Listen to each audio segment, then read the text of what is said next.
그러니까 외국인, 나그네 그런 뜻도 있어요. 그래서 히브리 민족은 풀을 따라서 다녔어요. 양을 치려고. 그래서 오늘은 중요하지 않아. 오늘은 뜯기고 물을 모이고 이렇게 했는데 내일이 언제나 염려가 됐어요. 그래서 미래를 배우는 그런 신앙의 민족이 됐죠. 그래서 그 믿음의 사람이 나타나는데 그게 누구냐면 아브라함이에요. 이 아브라함을 대표로 해서 언약을 맺고 내가 네게 보여줄 땅으로 가라. 그러면은 너에게 그 땅을 주고 내 후손들이 큰 민족이 되게 하고 네 이름이 창대하게 될 것이다. 그런 약속을 중으로 그냥 12아들 3대째 그냥 12아들이 낳고 그 다음엔 그 12아들 대째는 이집트로 건너가가지고 아주 그냥 그 민족이 정복하는 그런 경험을 가지게 되는데 그 후에 출애굽한 이 이스라엘 후손들과 광야에 나와서 모세가 시내산 언약을 받게 되는 것입니다. 그래서 이 광야 40년을 살았거든요. 이 40년 사는 동안에 이 계명을 순종하는 훈련을 했어요. 그러니까 구름 기둥이 또 오르면 텐트를 다 거두고 또 이동해 가고 또 한 일주일 후에 또는 3주 후에 또 구름 기둥이 머물면 거기에 텐트를 치고 성막을 짓고 이런 훈련을 40년을 했으니까 40년쯤 그렇게 하니까 그들이 체질화됐어요. 또 1세대는 다 갔어요. 부모님 세대는 다 가버렸다는 거예요. 이집트의 세상의 버릇과 노예의 사상으로 찌들어 있던 사람들은 다 떠나가 버리고 그리고 2세대 믿음의 세대가 자라가지고 가나안 땅에 들어가게 돼서 이 가나안을 얻었던 그들이 거기 가서 처음에는 잘하는 것 같다가 여호수아가 죽고 또 광야 시대의 지도자들 장로님들이 가시니까 그 이후의 세대들이 그냥 바알을 섬기고 우상을 섬기고 세상식으로 살기 시작을 해가지고서는 그때마다 하나님이 쳤어요. 그래가지고 얼마나 고생 많이 했어요. 그러면 또 부르짖습니다. 잘못했어요. 용서해 주세요. 구원해 주세요. 이러기를요. 몇 번을 했고 이런 정도로 고생을 하다가 자꾸 그냥 구원받았다 사사 죽으면 또 땅에 떨어지고 이렇게 하니까 그냥 저 이방처럼 왕정을 좀 했으면 좋겠습니다. 한번 왕이 되면 지도자가 서면 그 나라가 안정되겠지. 이런 잘못된 믿음을 가지고 하나님 앞에 왕을 구했어요. 그래서 왕정 시대가 시작이 되는 것입니다. 오늘은 무너지지 않는 나라 이런 제목으로 말씀을 드리면서 그 무너지지 않는 나라를 세우러 오신 초림에 대해서 초림주 그리스도에 대해서 생각하는 시간이 되었으면 합니다. 먼저 생각할 것은요, 그때 맺은 언약이 무슨 언약이냐, 왕정을 시작하면서 맺은 언약이 무슨 언약이냐 하면 다윗 언약이라 그래요. 데이비드 커버넌트 그래가지고 이 다윗과 맺은 왕정 언약입니다. 이 왕정 정치를 원해서 사울 왕을 세웠잖아요. 그랬더니 이 사람이요, 처음에는 겸손하더니 그 잘못 훈련이 되어 있어요. 그래가지고 계속해서 하나님의 명을 어기는 것 아니겠습니까? 그래가지고 이 사울 왕이 피함을 받고요, 단단히 튼튼히 철저히 훈련해가지고 다윗이라고 하는 목동을 왕으로 세우게 되는 것입니다. 그래서 이 다윗 왕은 12지파를 통일하는 통일 왕국을 이룬 신앙의 지원이 되죠. 그래서 이 다윗이 안정된 정치 시대에 들어와 가지고 왕궁을 짓고 편안히 살면서 왕대에 앉아서 생각을 하니까 너무나 감사합니다. 자기 목동 시절에 형편없는 그냥 시골뜨기였는데 하나님께서 뽑아서 사무엘을 보내가지고 안수해가지고 기름 부어 왕을 세우시네. 고생은 좀 했지만 이렇게 하나님을 섬기는 왕으로 세우신다. 이걸 생각하니까 너무나 감사했어요. 은혜를 잊은 사람은 신앙의 사람이 아니에요. 우리가 1년 동안도 이 코로나 시대 그래도 잘 견뎠잖아요. 또 코로나 많이 걸리면서 고생 많이 하지 않고 그래도 고민 넘으면서 이렇게 건강하게 사는 것을 여러분들 기억하셔야 됩니다. 이 다윗이 자기를 왕으로 세워주신 그분께 생각하면서 나는 이 백향목금이 거하는데 우리 저 여호와 하나님의 법궤가 저 텐트 안에 저렇게 있구나. 이래서는 안 되겠지. 그래가지고 성전 건축하기를 원했다. 성전을 건축하자고 하는 생각을 했던 거죠. 이 나단 선지자가 이 얘기를 어떻게 듣고서요, 하나님 앞에 기도했나 봐요. 그래가지고 하나님의 말씀을 가지고 오는 거예요. 하나님의 말씀을. 그런데 이렇게 말씀하는 거예요. 하나님께서 내가 언제 너희 광야에 있을 때 어떤 지파들이나 또는 사사시대 사사들한테 나한테 백향목집을 지어주지 않는다고 내가 탐탄 적이 있느냐. 그러시면서 하는 말씀이 내가 내 집을 세워야지. 내가 내 집을 세우고 내 가문을 세워야지. 네가 어떻게 하나님의 집을 짓니? 그렇게 말씀을 하시면서 그 말씀 속에는 기쁨이 가득 차 있었어요. 그러니까 부모님들에게 자녀들이 뭐 생신 때 뭐 좀 가잖아요. 또 옷도 좀 뭐 사가지고 가고 용돈도 좀 뭐 이런 걸 하냐. 야, 너 이런 거 없어도 우리가 산다. 그러면서 오히려 더 바리바리 싸주잖아. 그런 거나 비슷한 마음이에요. 너무나 기뻐하셨어요. 마음속으로 너무나 기뻐하셨어요. 그러면서 하시는 말씀이 너는 전쟁을 너무 많지. 너는 전쟁을 너무 많이 해서 피를 많이 흘렸으니 네 아들 때는 내가 이 성전을 짓도록 허락하겠다 하는 말씀을 주시게 되는 겁니다. 그래서 역대상 22장 10절에 오늘 말씀과 그렇게 평행이 되는 말씀인데, 그가 내 이름을 위하여 성전을 건축할지라 그는 내 아들이 되고 나는 그의 아버지가 되어 그 나라 왕위를 이스라엘 위에 굳게 세워 영원까지 이르게 하리라. 영원까지 이르게 하리라 하는 놀라운 언약을 주십니다. 성전 건축하기는 허락하지 않고 네 아들 대해서 하라고 합니다. 이건요 더 큰 축복입니다. 내가 하고 싶다고 하는 것을 내 소원대로 그냥 하면요 그게 완성되질 않아요. 완전하질 않아요. 그런데 아들 때 대를 거쳐서 준비해 가지고 완전한 성전을 짓도록 돕겠다는 거예요. 이게 더 큰 축복이죠. 나만 믿고 가는 것이 아니고 하나님을 섬기는데 아들도 믿고 손주도 믿고 손녀들도 믿고 2대 3대 4대 내려가야 합니다. 그런 큰 축복의 언약을 주시게 되는 것이죠.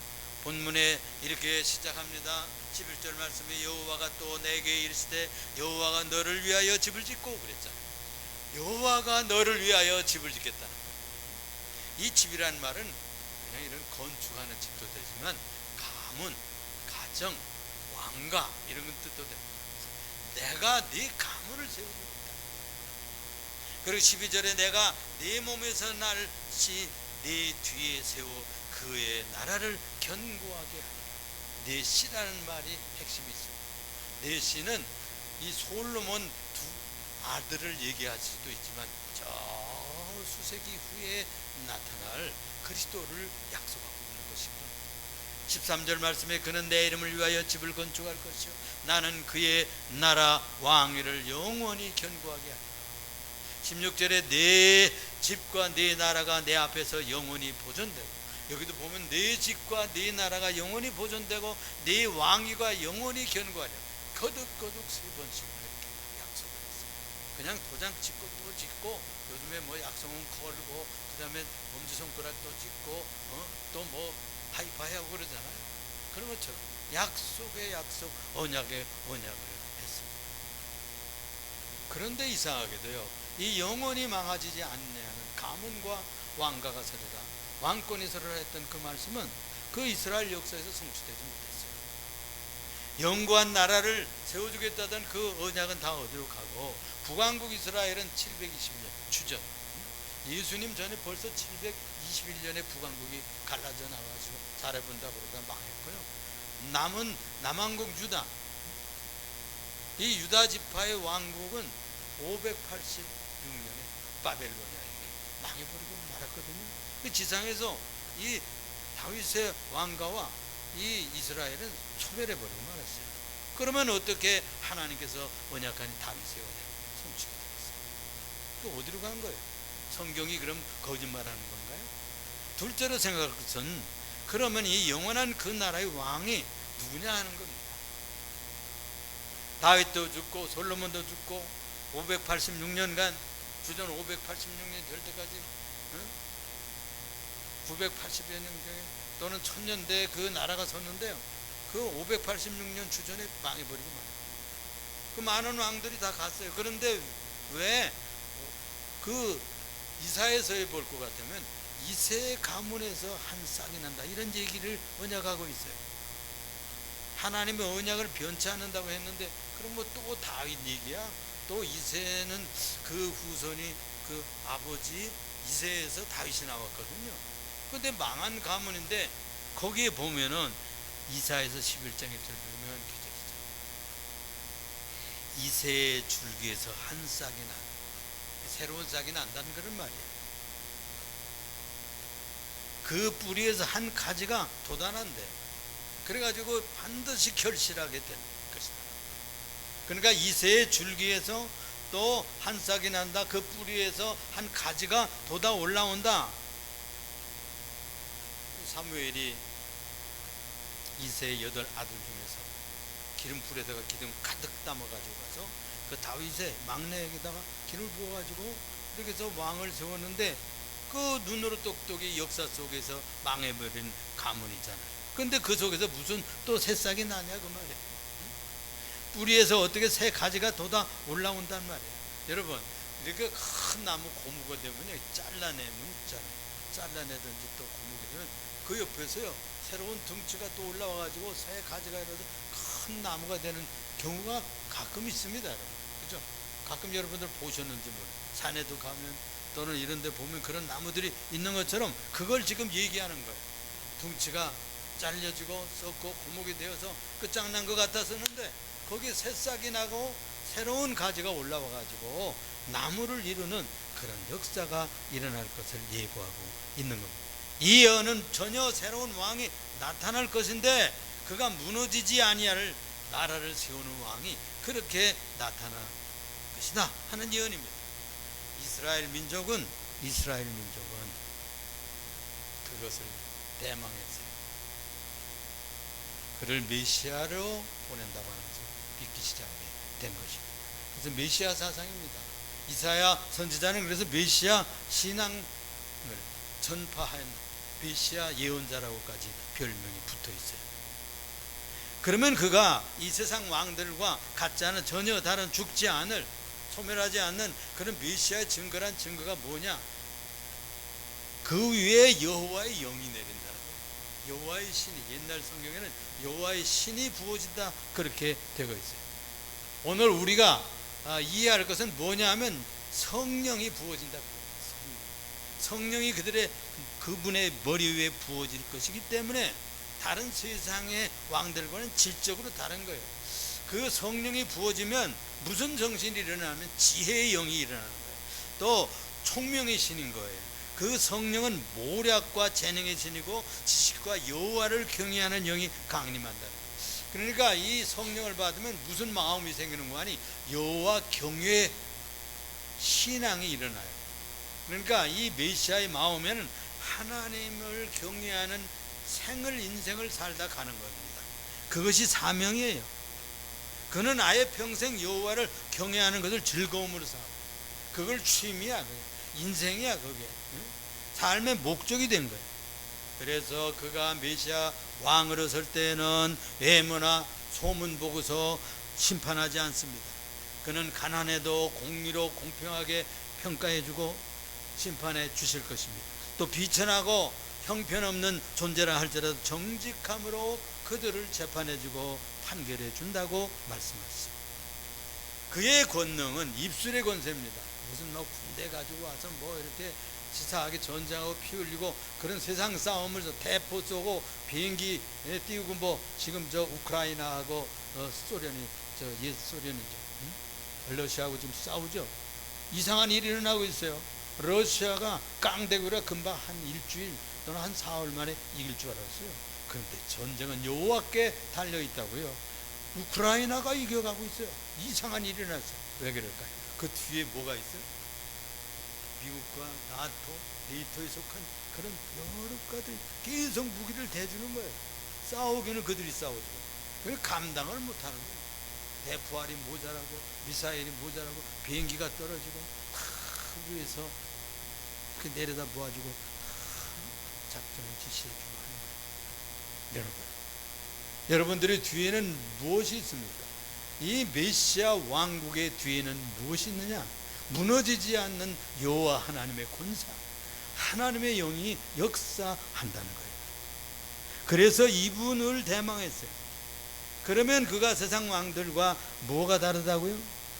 그런 놀라운 세상 왕들과 지도자들과 대통령들과는 다른, 아주 전혀 다른 질의 메시아가 설 것이라고 한 것입니다. 그렇습니다. 그래서 공의가 허리띠래요. 성실히 그 삶을 지탱하는 그런 에너지가 되는 거죠. 기본이 되는 거예요. 그분이 바로 메시아예요. 메시아. 이사야서 11장 10절에 보면 그날에 이새의 뿌리에서 한 싹이 나서 만민의 기치로 설 것이요, 깃발이란 뜻이에요. 멸방이 그에게로 돌아오리니 그가 거한 것이 영화로우리라, 이렇게 언약하고 있습니다. 이사야는 메시아 예언자인데 무너지지 않는 이 나라를 세울 왕그가 이새의 가문에서 반드시 다시 일어나게 될 것이다. 만민이 그를 바라보게 될 것이고 그들을 이끌어가는 깃발을 휘날리는 지도자가 될 것을 말했어요. 열방이 그들을 바라보고 그에게로 다 돌아온다는 거예요.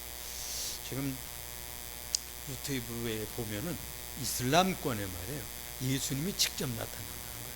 천사들이 나타나가지고 자는 중에 또는 현시에 나타나가지고 예수를 믿게 이렇게 한다. 또 이집트에, 시리아에, 또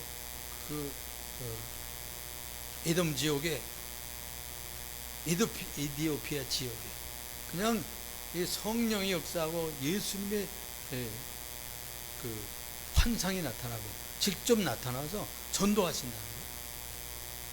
이렇게 해서 그들을 돌아오게 하고 있어요. 이사야서에 볼 것 같으면 그런 말씀이 나오거든요. 나의 자녀 애굽이요, 나의 자녀 아수르요, 나의 이스라엘이요, 아들 이스라엘이요 하면서 그 마지막 때는 돌아오고, 또 그 애굽에는 5성이 있어서 그 5성이 하나님을 영화롭게 하는 5성이 일어날 것이다, 이런 예언들도 있어요. 이 마지막 시대에 그리스도의 영이 하나님의 나라를 이루게 하는 그 메시아의 역사가 일어나고 있어요. 세 번째로 생각할 것은, 우리가 이 영화로우리라 그런 말씀을 했는데요, 영화로우리라, 정말로 영화로워졌나요? 애굽에서도 그런 일이 일어나고, 또 이디오피아에서도 그런 일이 일어나고, 시리아에서도 그런 일이, 이란, 이라크 이 지역에서도 막 일어나고 있다는 거예요. 그리고 이미 예수님께서 그렇게 십자가에 달려 돌아가신 이후에 예수님의 탄생지가 얼마나 영화로워졌습니까? 예수님 십자가에 돌아가신 예루살렘에 수많은 세계의 기독교인들이 성지 순례를 하러 거기에 한 번 가봤으면, 한 번 예루살렘을 구경했으면, 우리 주님이 거닐던 갈릴리가를 나도 한번 거닐어 보았습니다. 이것들이 소원이라니까요. 그렇게 영화로운 땅이 되었던 것을 여러분들 아시잖아요. 탄생지 베들레, 성장지 나사렛, 또 십자가에 달려 들어가신 예루살렘 골고다.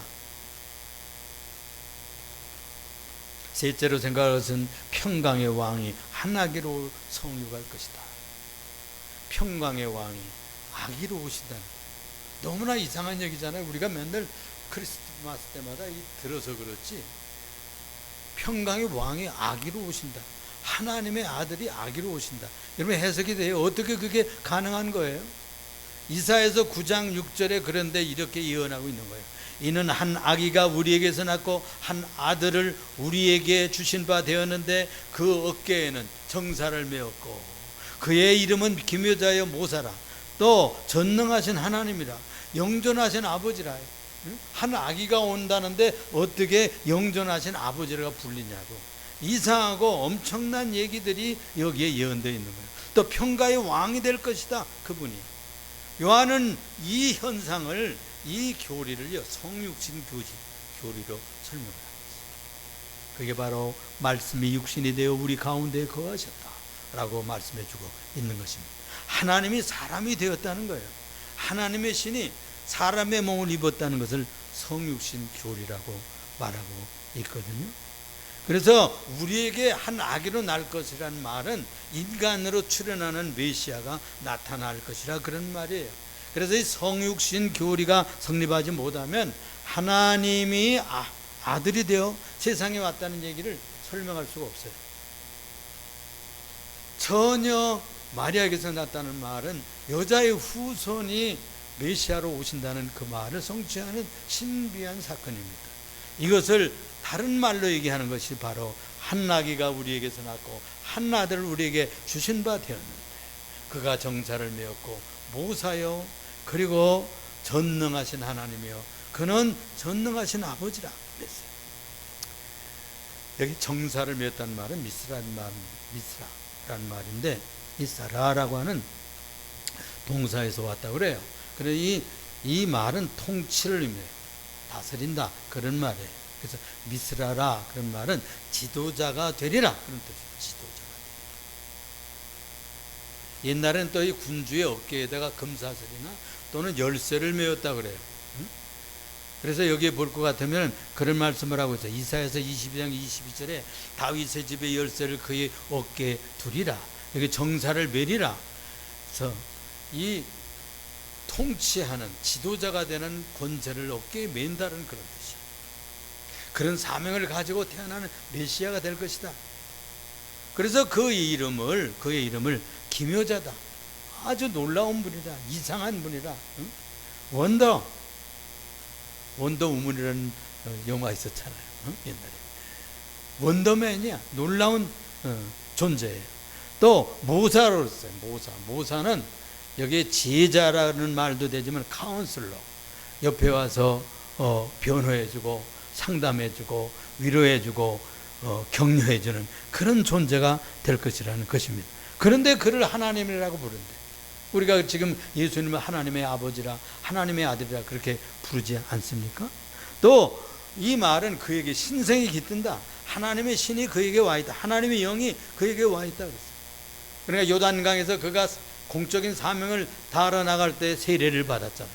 그때 성령이 비둘기가처럼 성령 세례를 받았어요. 그 왜 성령 세례를 받을까요? 그분도 하나님인데. 그분이 다 성자의 권세를 내놓고 왔단 말이에요. 사람처럼 다 내놓고 왔어요. 그래야 사람이 되지. 하나님으로 오면은, 성자로 오면은 그 이름만 성자지 사실은 권세는 다 내놓은 거예요. 닮고 전한 죄인처럼 여인의 몸에 왔단 말이에요. 그런데 공적인 사역하기 위해서는 무엇이 필요해? 성령이 기름 부어야 돼요. 성령에 따라 그래서 성령 충만해진 이후에 성령에 이끌려 광야로 나가서 시험을 받는다는 표현들이 거기 나오는 겁니다. 성령의 사람이 된 거예요. 그래야 그리스도의 사역, 사람으로서 그리스도의 사역을 하게 된 것입니다. 또 여기 볼 것 같으면 하나님 아버지라 그런 뜻은요, 아버지라 불리운다는 뜻은 아빠들은 자식을 못 놓습니다. 자식을 그냥 자기는 죽어도 키워요. 여러분 가시고기라고는 그 소설도 있고 실제로 고기가 있어요. 근데 나중에는 그 암놈은 그냥 알만 낳아놓고 도망가요. 근데 순놈이 그놈을 다 입에다 넣고 키워요. 그래가지고 하면 나중에 다 해서 알을 까 나가면요, 이 새끼들이 순놈은 죽어요. 기진해서 못 먹어. 이 입에 가득 차서. 그러면 새끼들이 뭘 뜯어먹고 사냐? 그 아비의 몸을 뜯어먹고 성장하는 거예요. 그러니까 생명을 유전하기 위해서 그렇게 하는 거예요. 생명을 살리려면 누군가 죽어야 생명을 살리는 사업을 이 아비가 하는 것이죠. 그것을 얘기하는 것입니다. 키우다 버리는 짐승들 많죠. 응? 뻐꾸기는 남의 동지에다 해서 남에게 그 아들 쓱 낳아가지고 키우게 하잖아요. 그런 짐승들 많지만 부모들은 그렇게 하지 않습니다. 못된 부모도 요즘엔 가끔 있긴 하지만. 그는 또 평강의 왕이라 평화의 왕이에요. 백성을 착취하고 폭군으로 오시는 것이 아니라 탱크 몰고 대포 쏘고 오는 분이 아니에요. 응? 칼 들고 그냥 경찰 데리고 막 이렇게 억압하러 오는 분이 아니라 평화로이 목자를 양들을 이끄는 목자처럼 평화의 왕 샬롬의 제국을 건설하러 오시는 겁니다. 누가가 전하는 천사들의 찬송소리를 그 가사를 여러분들 기억하지 않습니까? 가장 높은 곳에서는 하나님께 영광이요 땅에서는 하나님의 기뻐하심을 입은 자들 중에 평화다. 그래서 그리스도의 오심 자체가 평화예요. 예수님 자체가 평화예요. 그분이 오시면 평화예요. 예수님 생각만 해도 마음이 편해져요. 예수님 모시면 그 인생이 평안합니다. 아직 좀 무엇이 부족해도, 아직 무엇이 해결되지 않았어도 예수님 모시면 이제 해결될 것이니까, 예수님이 다 채워주실 것이니까, 예수님이 다 치료해 주실 것이니까 마음이 편할 수밖에 없습니다. 7절에 보면 그 정사와 평강의 더함이 무궁하며, 어떤 공화국들은 일어나면 처음에는 뭐 평화하다 대단하게 뭐 이렇게 선포하고 그러잖아요. 몇 번 우리들도 새로운 공화국들이 지나갔잖아요. 그 전두환 독재 시대에 정의, 사회 구원, 구현 이런 표를 경찰서마다 달았었어요. 파출소마다 그 앞에 정의, 사회 구현 이게 있었어요. 웃기는 얘기죠. 부정의하게 권력을 쥐었던 자가 어떻게 정의 사회를 이룰 수가 있겠어요? 처음에는 평안한 채, 평화로운 채, 평화주의인 자체 하지만은 건수가 나타나면 재앙을 몰고 오고 부패를 몰고, 군대를 가지고 가서 저 광주 그냥 싹쓸이 하려고 그랬잖아요. 그러니까 고통을 몰고 오는 독재자, 불의한 왕들. 그런데 예수님은 평화의 왕이시기 때문에 영원한 평화입니다. 평화인 채 하다가 볼록이 나타나는 것이 아니에요. 영원한 평화를 이루겠다는 겁니다. 7절 중반절에 보면 또 다윗의 왕좌와 그의 나라에 군림하며 그 나라를 굳게 세우고 지금 이후로 영원히 정의와 공의로 그것을 보존하실 것이라. 만군의 여호와의 열심히 이것을 이룰 것이다 그랬어요. 다윗 왕국, 메시아의 왕국은 역사 속에 일어났었죠. 그런데 실패한 왕국처럼 전락했어요. 그런데 그게요, 다윗의 정치 표어는 뭐였는 거니? 정의와 공의와 정직이었어요. 정의와 공의와 정직. 성경에 보면 또 솔로몬 때에는요, 다 솔로몬 때에는 백향목을 뽕나무처럼 썼고요. 또 모든 백성들이 포도나무 아래서, 무화과 나무 아래서 즐겼다 이렇게 되어 있어요. 태평성대를 이루었다. 그러니까 완전하지는 않지만 지상에서는 그래도 하나님 뜻을 이루려고 하는 그림자였다고 볼 수가 있는 것입니다. 그런데 그 나라도 망했잖아요. 그 나라도. 그런데 메시아 되는 그분이 오셔서 세우는 나라는 무너지지 않는 나라예요. 정의를 그치지 않고, 공평을, 실현을 그치지 않고, 정직과 진실로 사랑으로 나라를 다스리는 나라를 만들겠다. 그렇게 말씀하고 있어요. 예수님이 초림해서 그 기초를 놓고 갔어요. 성경을 완성하고 가셨어요. 내가 온 것은 성경을 폐하러 온 것이 아니라 완성하러 왔다고 한 것이죠. 그래서 예수님 2000년 전에 그 기초를 놓고 가셨어요. 이제 완성하러 오실 것입니다. 이제 완성하러 다시. 2000년 전에 아기 성육신으로 초림해 오셨던 예수님 메시아가 그 나라의 기초를 놓고 가셨지만 이제 여호와 하나님께서 열심히 그 나라 완성을 지금 진행하시고, 성령 하나님께서 그 바톤을 받아서 교회 속에서 역사하시고 세상 속에서 역사해 가고 있습니다. 이제 영구한 무너지지 않는 하나님 나라를 완성하러 오실 것입니다.